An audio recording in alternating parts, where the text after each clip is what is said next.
All right, so today we're diving into something truly refreshing. Spring kayaking in Michigan.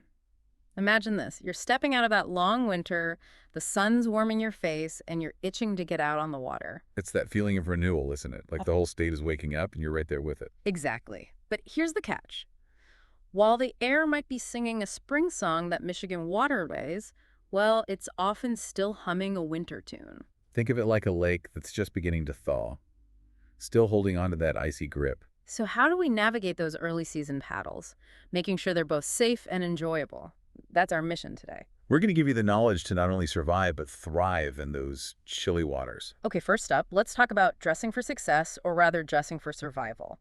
Because a sunny spring day can be deceiving when you're dealing with cold water. It's all about layers, and not just any layers. Cotton, for example, is your worst enemy. It acts like a sponge, absorbing water and actually accelerating heat loss. So ditch the comfy cotton and think synthetics or wool. They're like your personal thermal shields keeping that precious body heat close. Now, if you're really serious about those early season paddles, consider wetsuits or dry suits. Think of them as specialized armor against the cold. A wetsuit allows a thin layer of water between your skin and the suit which your body warms up, creating a sort of personal hot tub effect. And a dry suit, as the name suggests, keeps you completely dry. The choice between the two depends on how cold the water is and how long you plan to be out there. Next up, and I can't stress this enough, is your PFD, your personal flotation device, aka your trusty life jacket. I know, I know. It might seem like overkill on a calm spring day, but trust me, it's your best friend out there. Think of it this way. Even if you're a strong swimmer, unexpected things happen. Sudden gusts of wind boat traffic, that unexpected chill that can sap your energy. A PFD isn't just about staying afloat. It's about buying you precious time and keeping your head above water in a tricky situation. And honestly, a well-fitted PFD should feel like a second skin. You barely notice it's there until you really need it. All right, now let's talk about water temperatures. You wouldn't jump into a pool without knowing how cold it is. Same goes for the lake. Luckily, there are a couple of ways to check. You can check local forecasts or boating reports.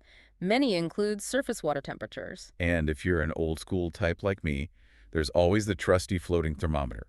It's a simple thermometer attached to a string. You dunk it in the water for a few minutes and voila. Instant knowledge. And remember the magic 120 rule.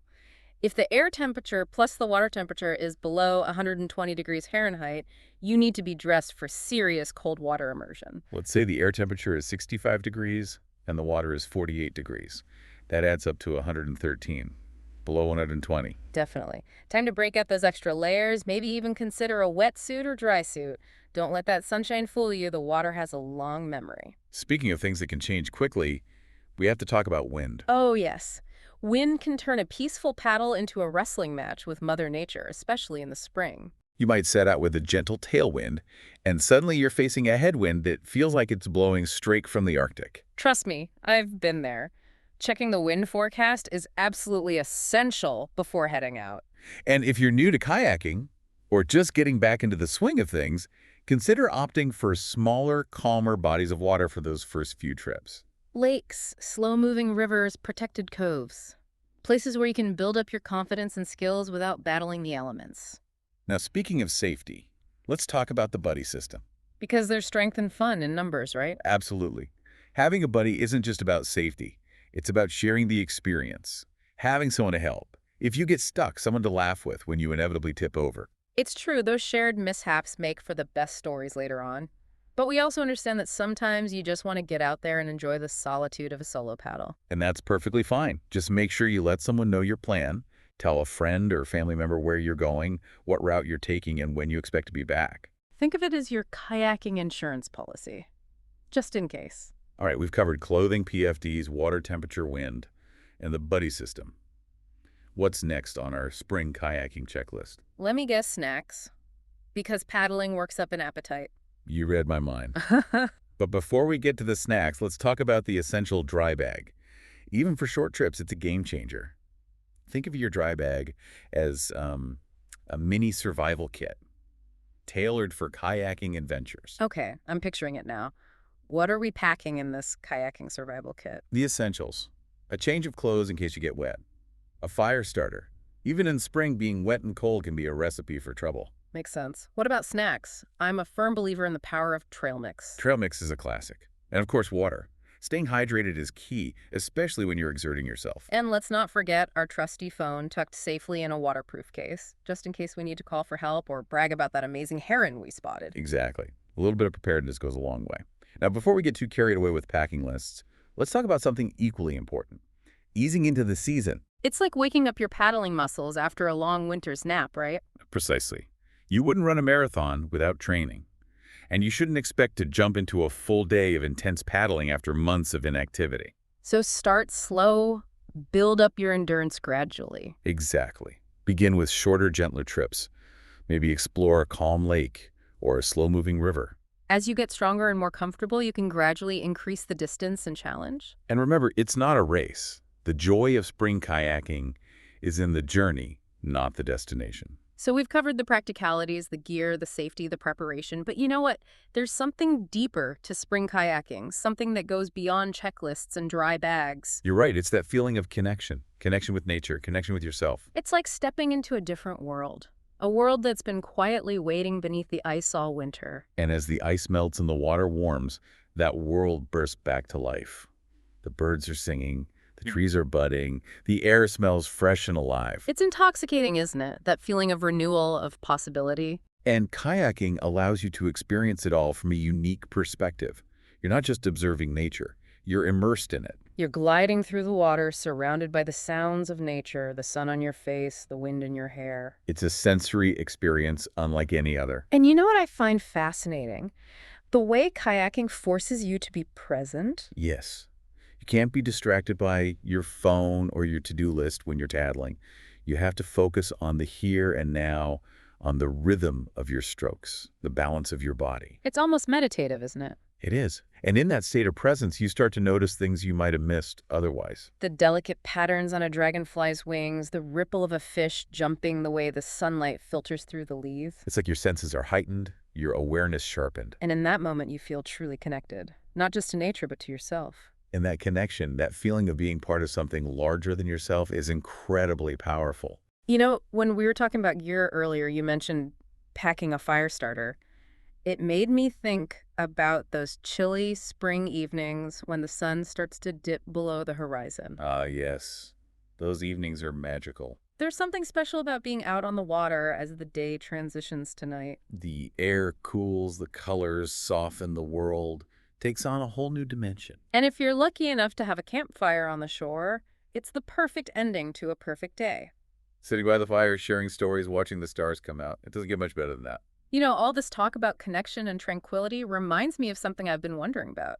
Do you think there's a link between kayaking and mindfulness? What a fascinating question. And I think the answer is a resounding yes. Tell me more. Well, mindfulness is all about being present in the moment, non-judgmentally observing your thoughts and feelings. And as we've been discussing, kayaking naturally fosters that sense of presence. You have to be aware of your surroundings, your body, your breath. You're constantly adjusting to the movement of the water, the wind, the current. It's a dynamic form of meditation in a way. And the repetitive motion of paddling can be incredibly soothing, almost hypnotic. It allows your mind to quiet down, to let go of worries and anxieties. And in that stillness, you can connect with a deeper sense of peace and clarity. I've often found that after a long paddle, I feel refreshed, rejuvenated, almost as if I've hit the reset button on my mind and body. I completely agree. It's like kayaking washes away the stress and clutter, leaving you feeling grounded and centered. And that sense of grounding can have a profound impact on our overall well-being, both mentally and physically. You know, speaking of profound impacts, I've been thinking about the role of adventure in spring kayaking. Ah, yes. Adventure, it's one of the most alluring aspects of kayaking, especially in the spring. There's something about setting out on the water knowing that anything is possible. You might discover a hidden cove encounter, a curious animal, or simply stumble upon a breathtaking view. It's that element of surprise, that sense of not knowing what's around the next bend that keeps us coming back for more. And in the spring, when the world is waking up and everything feels new, that sense of adventure is heightened. It's like we're rediscovering the world along with nature. And, you know, adventure doesn't have to mean scaling mountains or crossing oceans. Exactly. It can be as simple as exploring a new stretch of river or paddling a little further than you've ever paddled before. It's about pushing your boundaries, challenging yourself, and embracing the unknown. And even if your adventure just means enjoying a peaceful paddle on a familiar lake, there's still a sense of accomplishment, of connection, of being fully alive in that moment. I love that Yeah. because ultimately that's what spring kayaking is all about, embracing life, connecting with nature, and finding joy in the simple act of being on the water. And speaking of joy, let's talk about something that always brings a smile to my face. The wildlife. Oh, yes. Spring is a time of incredible activity in the natural world. It's like nature's putting on a show just for us. Birds or migrating animals are emerging from their winter. Slumberfish are spawning. It's a chance to witness the cycle of life unfolding all around us. And kayaking gives us a front row seat to that spectacle. We're not just observing wildlife from a distance. We're sharing their space moving through their world.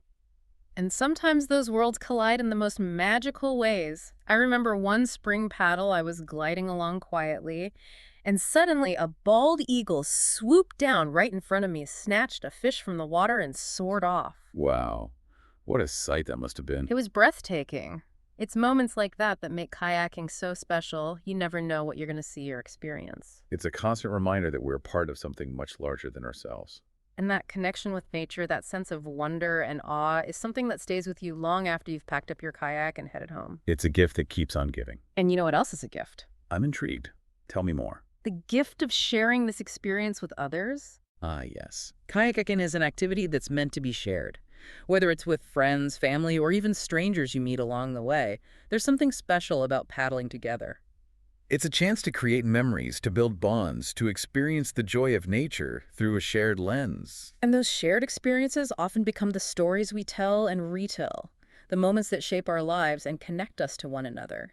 It's like weaving a tapestry of adventure, one paddle stroke at a time. You know, it's funny. We've talked about all these incredible feelings and experiences that come with spring kayaking, but we haven't actually touched on why someone might choose to go in the first place. You're absolutely right. Sometimes we get so caught up in the how-to that we forget about the why. And the why is really what makes it all worthwhile. I think for me, it's that sense of renewal. It's like hitting the reset button after a long winter, both for your body and your mind. It's a chance to reconnect with nature, to breathe in the fresh air, to feel the sun on your face, and to remember that there's a whole world out there beyond our daily routines. And let's not forget the physical benefits. Kayaking is a fantastic full-body workout. It strengthens your arms, your core, your back, and it improves your cardiovascular health. But it's the kind of workout that doesn't feel like work. You're so engrossed in the experience, the scenery, the wildlife, that you barely notice your exercise. And you know what else I love about kayaking? It's accessible to just about anyone. You don't need to be a super athlete or have a lot of expensive gear. Exactly. All you really need is a kayak, a paddle, a life jacket, and a sense of adventure. And maybe a dry bag full of snacks. Of course, snacks are essential. But seriously speaking, kayaking is a relatively inexpensive way to enjoy the outdoors and reap all the amazing benefits we've been talking about. And it's an activity you can enjoy at your own pace. You can paddle for miles, explore hidden coves, or simply relax and soak up the scenery. It's really about creating your own adventure. And that's what makes it so special. So if you're looking for a way to shake off those winter blues, to get some exercise, to connect with nature, and to experience the thrill of adventure, Spring kayaking in Michigan is calling your name. just remember to dress warm, wear your PFD, check the conditions, pack a dry bag. And most importantly, get out there and enjoy the beauty of this incredible state. Couldn't have said it better myself. Happy paddling, everyone.